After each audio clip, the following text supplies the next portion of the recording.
Hey, I'm gonna tell you guys about a story about these frogs. 6 frogs.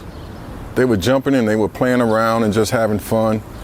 They were playing frog games, hopscotch, leapfrog, and 2 frogs fell in the hole.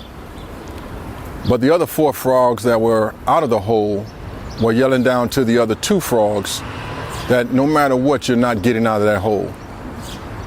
No matter how hard you try and how high you think you can jump, you're going to end up dying in the hole. Well, the 2 frogs that were in the hole kept jumping and kept jumping and kept jumping and kept jumping.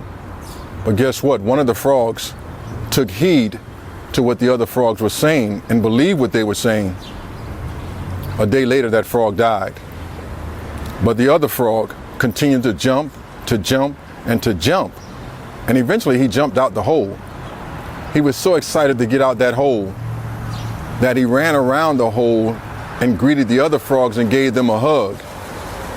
And the other frogs were kind of confused. And they asked him, "Didn't you hear us saying that no matter what you do and how hard you try, you're going to never get out that hole? Didn't you hear us say to you that you're going to die in that hole and you'll never get out?" Well, the frog that got out the hole went into the woods. And it was at that moment that the other 4 frogs realized that that frog could not hear. Kind of funny, right? But the moral of the story is, you are what you believe. The frog that could not hear thought the other frogs were cheering him on, saying, "Man, we know you can make it. We believe you can make it. Just keep on jumping. You will get out. Don't give up. We're here for you." That's what the frog in the hole thought they were saying, because remember, he was deaf. I want you to always believe in yourself, and no matter what, holes going to come in your life, but you got to continue to jump, because eventually you will get out. That's what happened with my life. I'm going to tell you a little bit about my story. I had an abnormal fear of school.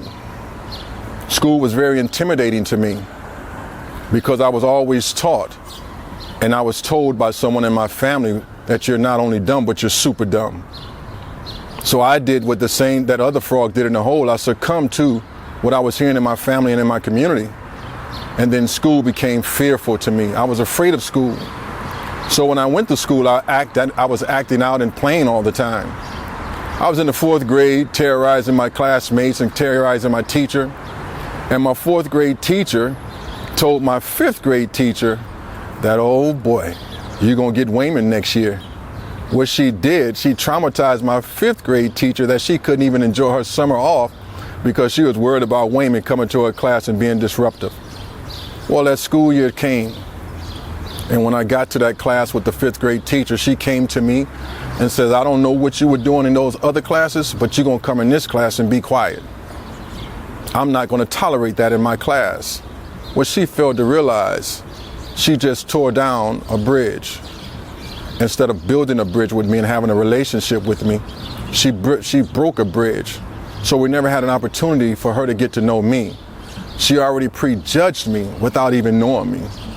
You got to understand conscious decisions where you understand the mind and understand why children do what they do. But I want you to think about something that you fear the most, that traumatizes you in such a way. Now you got that thing in your mind. Can you imagine being around snakes for 8 hours a day, 5 days a week? The thing that you fear the most? Can you imagine being around spiders 8 hours a day, 5 days a week? Well, remember, I was afraid of school. That was me in school 8 hours a day, 5 days a week, being in a situation where I was afraid because school was intimidating to me because they told me that I was dumb. Instead of working with me in class and giving me life skills, they kicked me out of class. But they told me school was very important. Well, if it was important, why would you kick me out of class without understanding why I was doing what I was doing? I want you to give Open Mic Communications a call at 585-524-9997, where we'll be more than happy to talk to your staff, your administrative staff, and your students.